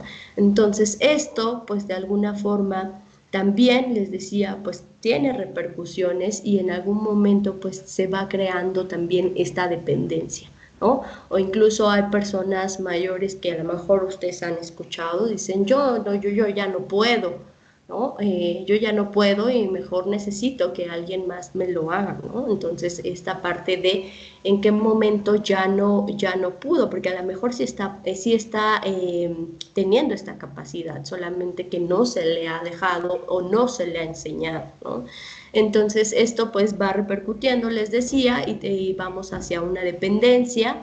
Y sobre todo cuando existe esta discriminación hacia personas adultas mayores, pues muchas de ellas dejan de dar seguimiento incluso a trámites, a servicios, ¿no? Es decir, pues mejor ya no acudo a consulta porque justamente no hay ni siquiera un elevador para que yo pueda acceder, ¿no? al servicio. O a lo mejor para el trámite me están pidiendo, ¿no? Que tenga yo un celular con alta tecnología y demás, y pues no tengo los recursos, ¿no? Entonces, eso también, esa discriminación que se está teniendo también en cuanto a la parte tecnológica hacia personas adultas mayores, pues llega a ser un motivo del por qué las personas dejen de dar seguimiento a trámites y servicios, ¿no? Y entonces les decía, todo esto sumado, pues vamos teniendo una afectación muy grave, tanto en la salud física y mental, y sobre todo es muy importante mencionarles, hay estudios que han estado muy presentes, sobre todo en México y en otros países como Costa Rica y demás, en donde han mencionado justo que este tema de la discriminación, del maltrato hacia personas adultas mayores y demás, pues incluso puede provocar una muerte prematura a las personas mayores, ¿no? Y no es por cuestiones de que haya tenido a lo mejor enfermedades no transmisibles a lo largo de la vida y demás, ¿no? Sino simplemente por el hecho de que llegaron a la vejez y empezaron a tener discriminación y maltrato, ¿no? Entonces, por ello, por todas estas consecuencias y sobre todo en un objetivo de garantizar los derechos de las personas adultas mayores, pues es que tenemos que ir reconstruyendo, ¿no? Esta cultura del envejecimiento y la vejez, ¿no? Y para ello, pues sí es necesario hacer esta diferencia, ¿no? Una cosa es lo que nos dicen, nos cuentan, las tradiciones que se tienen, las creencias que se tienen, pero otro es realmente qué debería significar el envejecimiento y la vejez, ¿no? Porque lo que significa hoy en día, pues ya lo sabemos, pero qué en realidad debe significar el envejecimiento y la vejez es lo que tenemos que ir teniendo muy a consideración para entonces ir ahora transmitiendo esta información, ¿no? Que ya es tal cual verídica, que es real, que está comprobada científicamente, que está en la Convención Interamericana sobre la Protección de los Derechos Humanos, es decir, ya hay instrumentos, es decir, hay fundamentos, ¿no? Es lo que tenemos que ir pasando a nuestras familias, a nuestras amistades, a nuestras instituciones, ¿no? Incluso para que entonces estos estereotipos y prejuicios pues se vayan erradicando, ¿no? Entonces, ¿a qué nos referimos con envejecimiento? Bueno, pues el envejecimiento va a ser tal cual el proceso, es un proceso que se desarrolla durante el curso de vida, es decir, desde que nacemos, incluso antes, desde la concepción hasta la muerte, ¿no? Y durante este curso de vida, durante este tiempo, pues vamos a tener cambios, ¿sí? Biológicos, psicológicos, fisiológicos, psicosociales y funcionales, los cuales van a estar justamente estos cambios determinados con estas interacciones dinámicas que tenemos como personas en nuestro entorno. Orgánicamente estos cambios pues van a ir sucediendo, pero depende también de cómo nos relacionamos, qué hábitos tenemos, cómo estamos viviendo, ¿no? Incluso, ¿no? Si estamos teniendo los recursos, decir, todo esto, este panorama, incluso de dónde vivimos, ¿no? Si es una zona rural o si eso es en una zona urbana, es como estos cambios pueden, una, exacerbarse, ¿no? O dos, pueden mantenerse como en este proceso gradual, ¿no? Del envejecimiento. Y entonces, este envejecimiento pues tiene varias características. La principal, el envejecimiento es universal, es decir, es propio de todos los seres vivos. Hasta la actualidad no hay un estudio que nos diga que pues han logrado detener el envejecimiento o que ya algún proyecto y demás logró, o alguna pastilla logró que se detuviera el envejecimiento.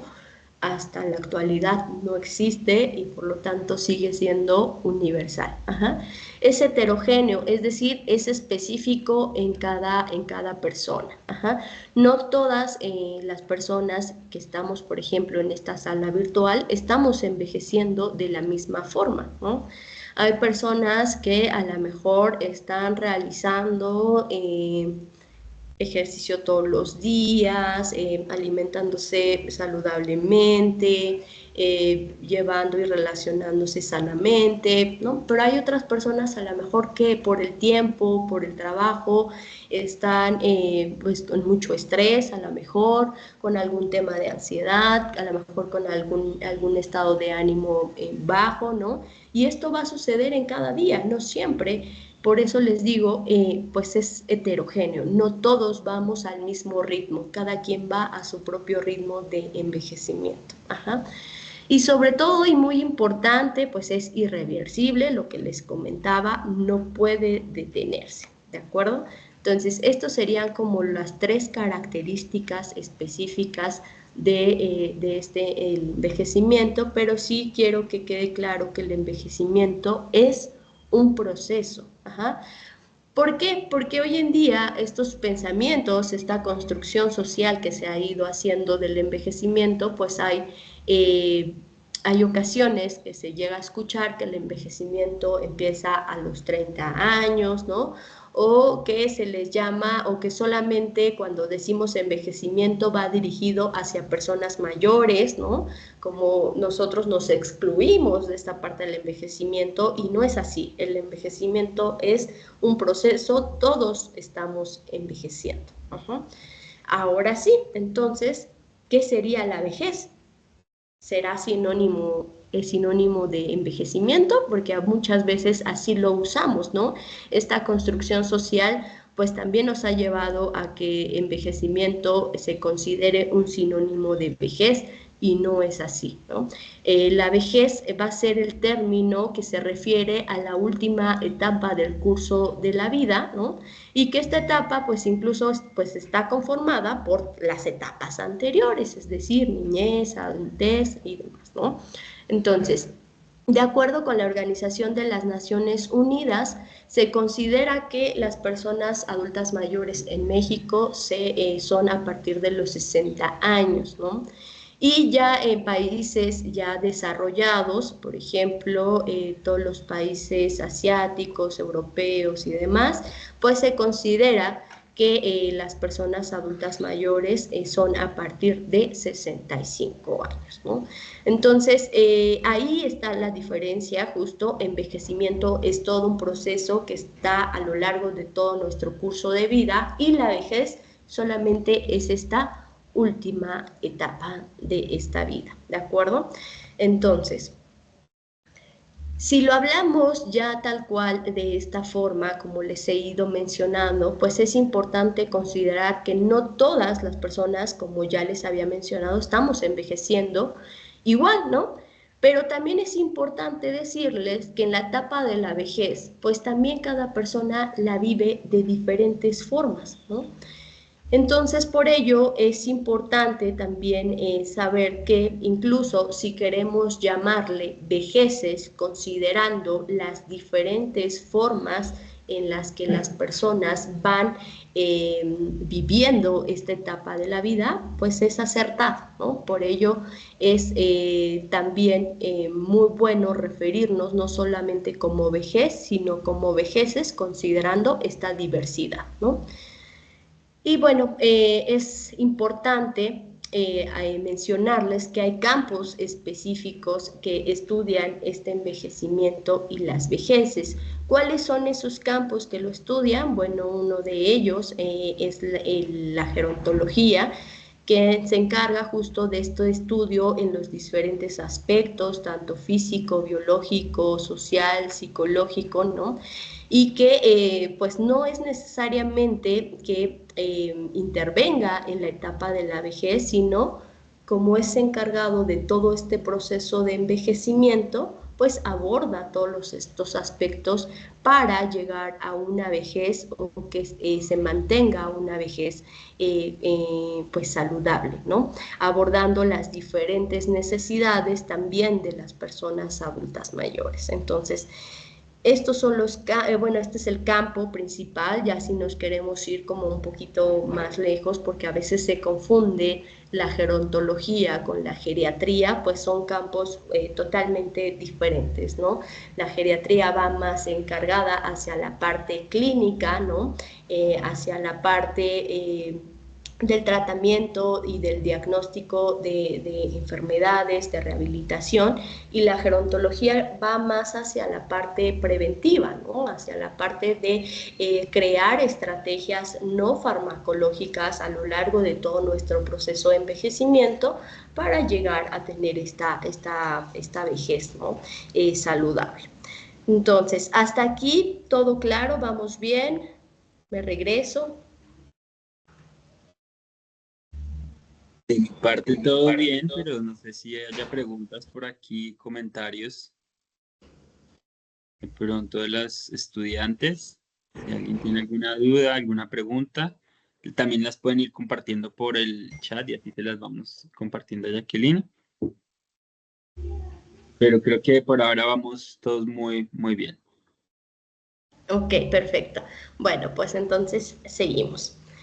Y bueno, entonces, ¿por qué es necesario que existan campos que estudien este envejecimiento y sobre todo esta etapa de la vejez?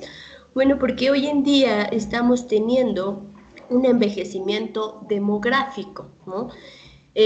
Ahí pues ya lo podemos ver, este envejecimiento demográfico tal cual en las pirámides poblacionales que tenemos, ¿no? Y aquí se las puedo mostrar, en donde ustedes pueden observar, lo voy a apuntar con el láser, ¿no?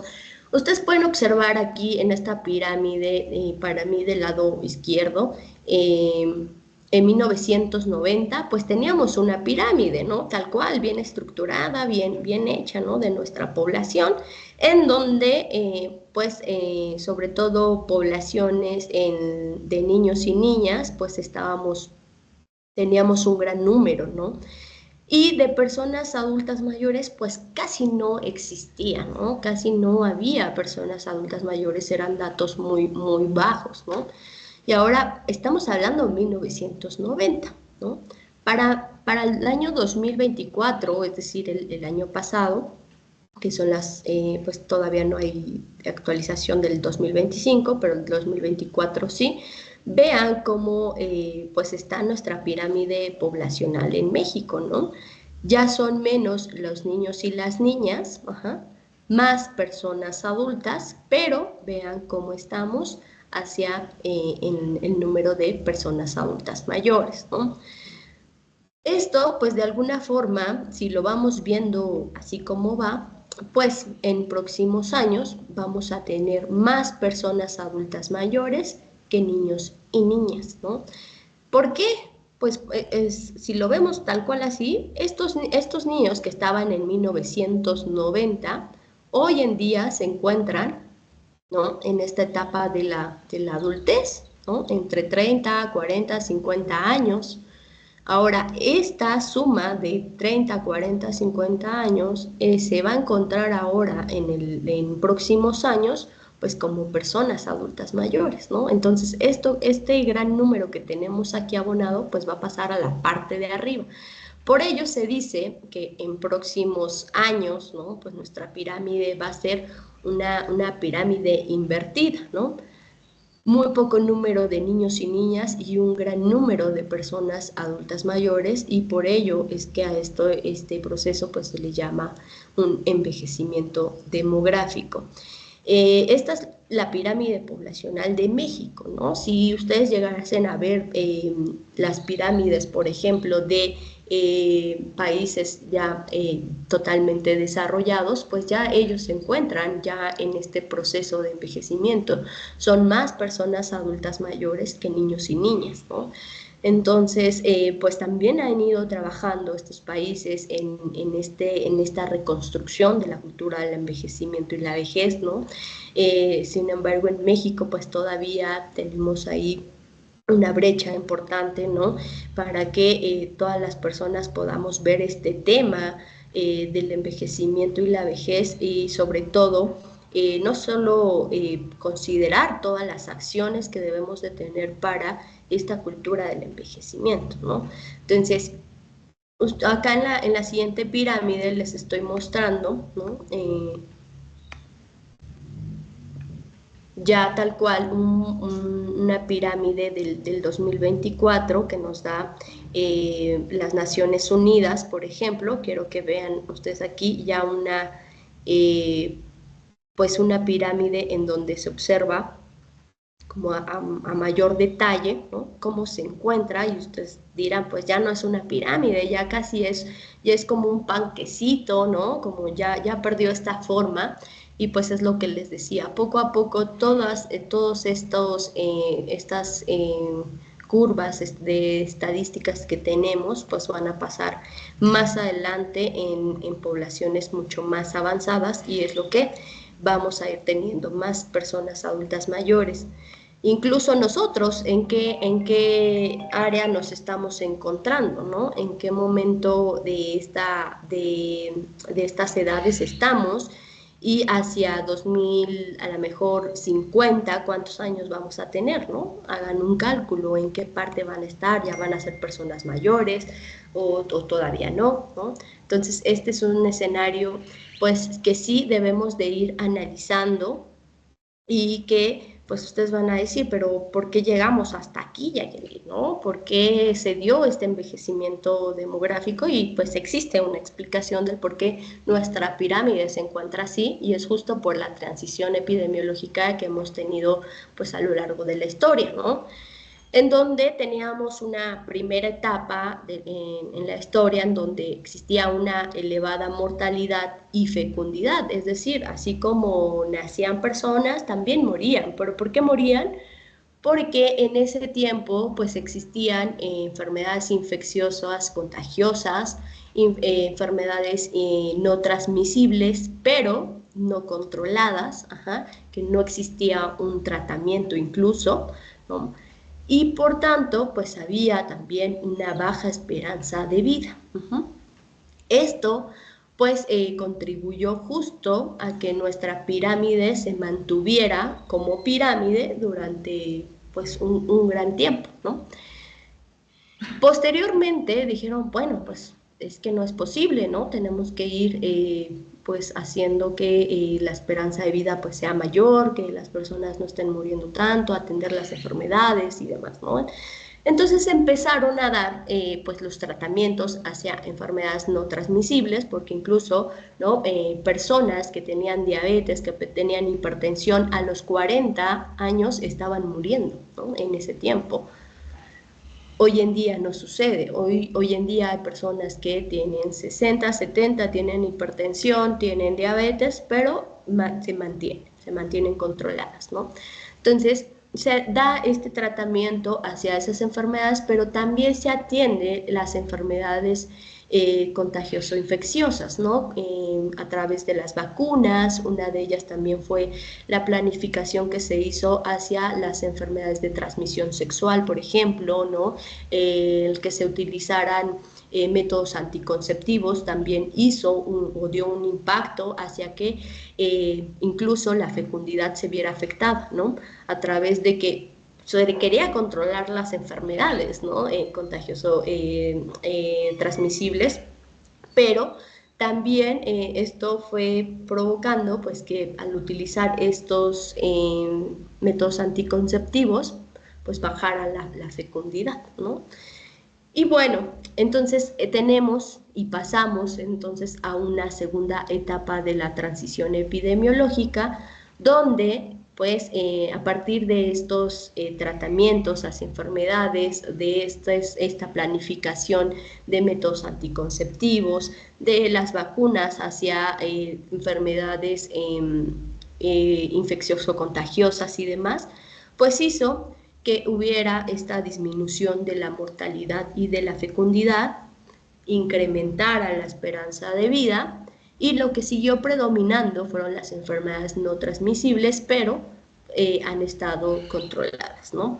Y viéndolo así, estas características de esta segunda transición epidemiológica, pues fue haciendo que la esperanza de vida incrementara. Y hoy en día, pues la esperanza de vida, incluso en México, pues estamos llegando ya a una edad promedio de esperanza de vida entre los 76 y 78 años, que sin duda con la pandemia de COVID-19, pues también hubo un impacto ahí en la esperanza de vida, disminuyó un poco, pero se espera, ¿no? Se espera a que esta esperanza de vida pues siga incrementándose, ¿no? Si esto sigue incrementándose y también si siguen existiendo también otros criterios como que exista el predominio de enfermedades no transmisibles, pero lo que estamos viendo hoy en día, que están resurgiendo enfermedades infeccioso-contagiosas como COVID, por ejemplo, pues puede ser que estemos avanzando ya a una tercera etapa de transición epidemiológica, pero lo importante aquí es que este envejecimiento pues sigue en pie, ¿no? No es como que si cambiamos a una tercera etapa, nuestro envejecimiento poblacional vaya a disminuir, ¿no? Incluso, pues algo muy, pues que llamaba mucho la atención, ¿no? Con COVID-19 sí murieron muchas personas adultas mayores, pero no un gran número, ¿no? Un gran número que pudiera haber afectado esta pirámide poblacional, ¿no? Entonces, esto se tiene a que las personas adultas mayores están siendo también muy resilientes hacia estas pandemias, sobre todo que tienen esta conciencia, ¿no? También ahora del autocuidado y demás, ¿no? Entonces, esto también, pues, se ha reflejado en las estadísticas que tenemos en México hoy en día, pues casi ya llegamos a más, incluso ya hoy 2025 pues ya nuestras cifras han incrementado, ¿no? Pero de acuerdo con estadísticas del INEGI, ¿no? En el último censo poblacional y demás, pues estamos teniendo casi el 12% de personas adultas mayores, bueno, ya un poco más de hecho, ¿no? Entonces, ustedes pueden ver que las personas adultas mayores, sobre todo mujeres, pues tenemos un 6.4. Vean cuánto tenemos de hombres, es decir, adultos mayores, 5.6. Esto nos refleja justo pues que existe este fenómeno al que le llamamos feminización del envejecimiento. Estamos siendo más mujeres que hombres, ¿no? Y ustedes me van a decir, pues sí, porque nacen más, yo creo, ¿no? Pero no.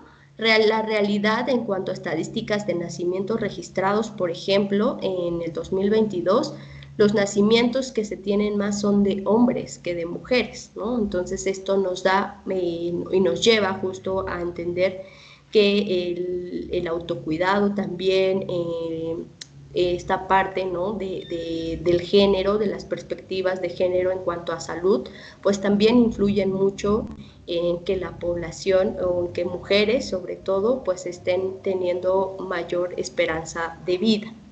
Ajá. Y entonces, ¿cuáles serían, ¿no? Ya que les hablé un poquito de la parte demográfica, que también ya había retomado Ana, y no abordé como demasiado en esa parte, pero ¿cuál sería entonces estos aspectos claves para ir reconstruyendo una cultura del envejecimiento y la vejez, ¿no? Y bien, pues en el 2020 salió la década del envejecimiento saludable de la Organización Panamericana y Mundial de la Salud, y entonces nos proponen 4 acciones para ir abordando y para con el objetivo justo de ir construyendo pues un envejecimiento pues saludable, ¿no?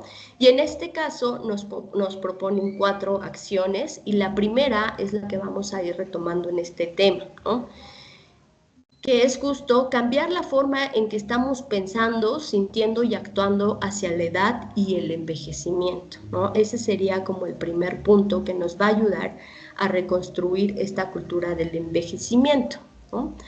Y fíjense que a veces pareciera como imposible, como de, oye, pero es que, ¿cómo? No, vamos a empezar por lo esencial, por lo más básico incluso, que como personas pues lo podemos de hacer de inmediato, ¿no? No es como que tarde y demore mucho en que podamos hacer este cambio. Y lo digo así porque ustedes vean cuáles son las acciones que podemos ir retomando. Una, empezar a utilizar los términos correctos e inclusivos, ¿no? Eliminar o ir erradicando prejuicios y estereotipos asociados al envejecimiento y la vejez, como todos los que les comenté en la parte de arriba, ¿no? Y el último quizás sería pues siempre brindar una atención centrada en la persona, ¿no? Pero nos vamos a enfocar primeramente en estos dos, ¿no? ¿Cómo vamos a poder utilizar los términos correctos o inclusivos? Pues primero, utilizando un lenguaje incluyente, ¿no? Que es lo que nos está faltando hoy en día. Por ejemplo, ¿no? A personas les llegamos a llamar indios, minoría étnica, o a personas afrodescendientes les llamamos personas de color, de raza negra, afros, ¿no? O a personas adultas mayores les decimos a todos, ¿no? Sin que sean abuelos o abuelas, abuelos y abuelas, viejos, viejas, ancianos, ancianas, ¿no? Y entonces, pues todos estos términos en cualquiera de los diferentes apartados que tenemos aquí, pues está siendo términos despectivos, está limitando la cultura, se está estigmatizando, se está considerando o son términos ofensivos, ¿no? Y todos estos recaen justo en una discriminación, ¿no?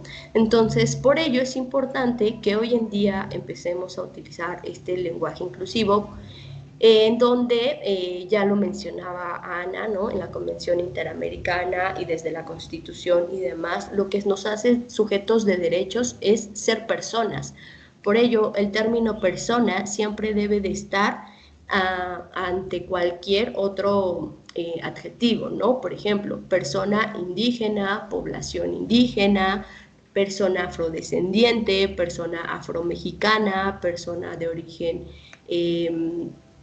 origen africano, y en personas adultas mayores, pues esto, ¿no? Persona adulta mayor o persona mayor es lo ideal para referirnos, ¿no? En este caso, si ya queremos dirigirnos hacia lo masculino, lo femenino, por ejemplo, pues ya decimos adulta mayor, pero es porque sabemos que es específicamente hacia una mujer, o adulto mayor si es específicamente a un hombre, pero para hablar hacia la población en general, siempre dirigirnos con el término personas.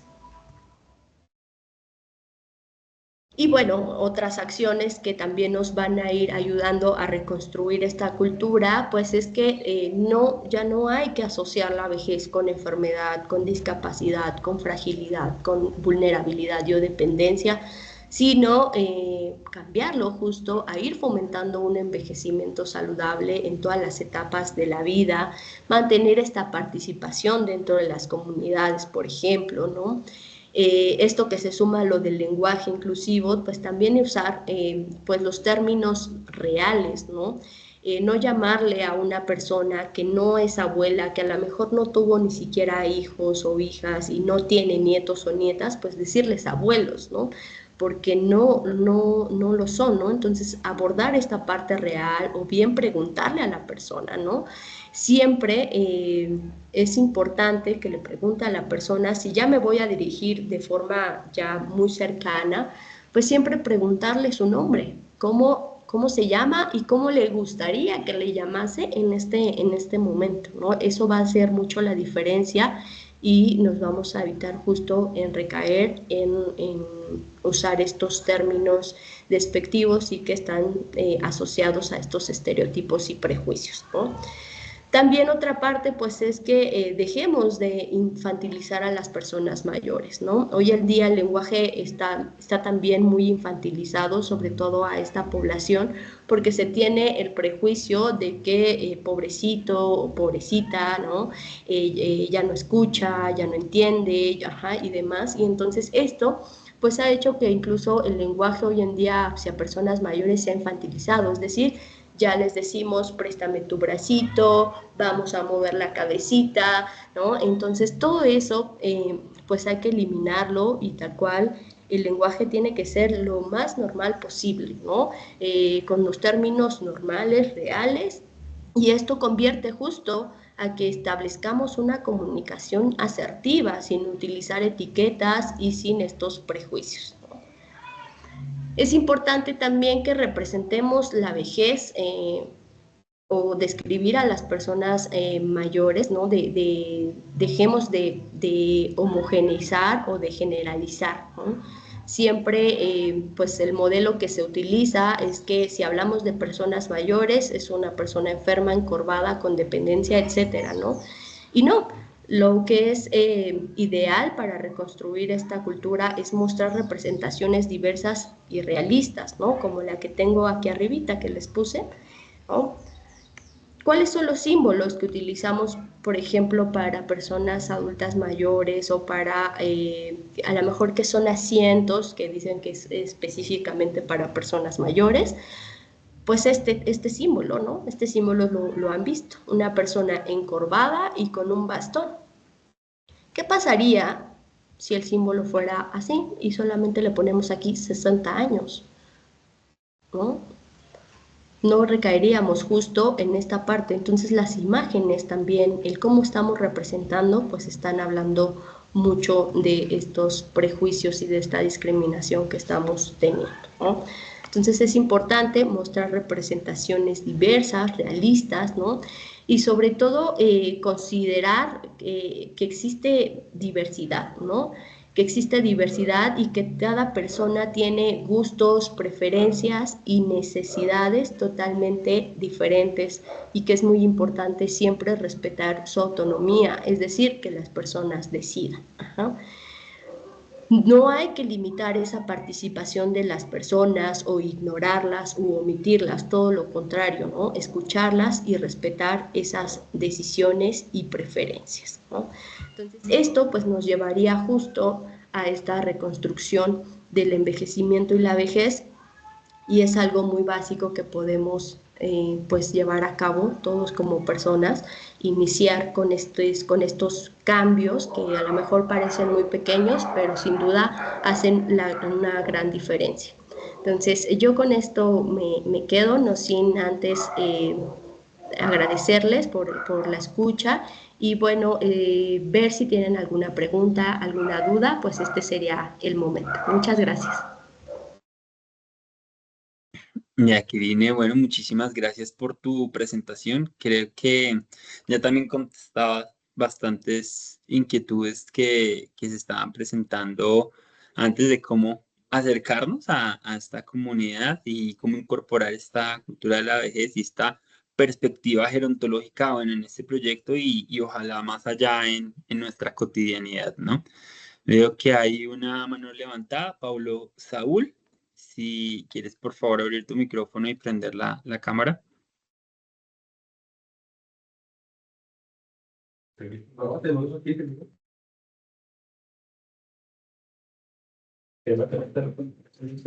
Hola, ¿qué tal? En realidad estoy acá, soy la profesora Gretel Cervantes en Campus León.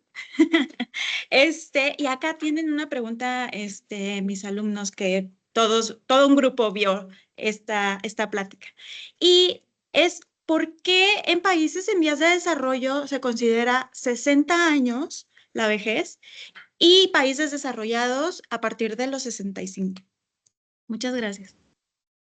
Gracias. Bueno, pues esto ha sido totalmente pues de acuerdo con estos también fundamentos constitucionales que cada país ha tenido, pero sobre todo se considera desarrollado, bueno, en países desarrollados a esta edad de 65, porque a ellos, como les mencionaba, atravesaron el envejecimiento demográfico antes que nosotros. Por ejemplo, nosotros estamos en vías de este proceso de envejecimiento demográfico, pero quienes ya lo vivieron, tienen mayor experiencia, pues han sido países desarrollados y las políticas que tienen hacia personas adultas mayores allá, pues son totalmente diferentes a las que tenemos aquí en México, ¿no? Entonces, digamos que es una cuestión que se ha ido estableciendo, sobre todo en estos países, ¿no? Dado de las Naciones Unidas y demás organismos que han entrado en este proceso, ¿no? Pero, pues, de alguna forma, considerar a una persona de 60 años allá bajo este envejecimiento poblacional que ellos tienen no es ideal porque ellos ya se encuentran con un envejecimiento mayor, no sé si me explico. Ajá. En cambio, en estos países menos desarrollados o en vías de desarrollo, estamos atravesando ese proceso, ¿no? Entonces, posteriormente, ¿no? A lo mejor ya que avancemos un poco más, sí pudiese cambiar que la edad se considerara a partir de los 65. Incluso si ustedes lo llegan a ver en las pensiones, por ejemplo, se considera a partir de los 65 años, ¿no? No de los 60. Entonces también es un tema ahí en cuanto a niveles, bueno, a aspectos económicos y demás que se tienen en cada uno de estos países, ¿no? Muchas gracias. Con gusto. Muchísimas gracias, Gretel, por la pregunta. No veo más manos levantadas, entonces, pues, Jacqueline, también te agradezco mucho por tu presentación. Voy a parar en este momento la grabación. Y listo, entonces